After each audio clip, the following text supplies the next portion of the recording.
नवी मुंबई आंतरराष्ट्रीय विमानतळ प्रकल्प राष्ट्रीय दृष्टिकोनातून महत्त्वाचा असून प्रकल्पाची कामे गतीने आणि वेळात व्हावी अशा सूचना सिडकोचे उपाध्यक्ष तथा व्यवस्थापकीय संचालक विजय सिंगल यांनी प्रशासनाला दिल्या आहेत।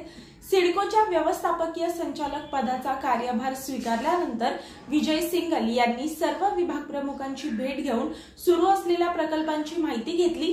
नवी मुंबई आंतरराष्ट्रीय विमानतळ हा सर्वात महत्त्वाचा प्रकल्प असल्यामुळे 1 मार्चला प्रकल्पाच्या ठिकाणी जाऊन कामांची प्रत्यक्ष पाहणी देखील त्यांनी केली। आतापर्यंत झालेली कामे, सुरू असलेल्या कामांची सद्यस्थिती या सगळ्याची माहिती घेतली।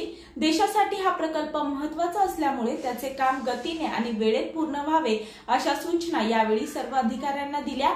यावेळी सहव्यवस्थापकीय संचालक दिलीप ढोले, गीता पिल्लई, शीला करुणाकरन, कॅप्टन विजय के शर्मा यांसह इतर अधिकारी उपस्थित होते। मी वर्षा काटेकर, योद्धा न्यूज, नवी मुंबई।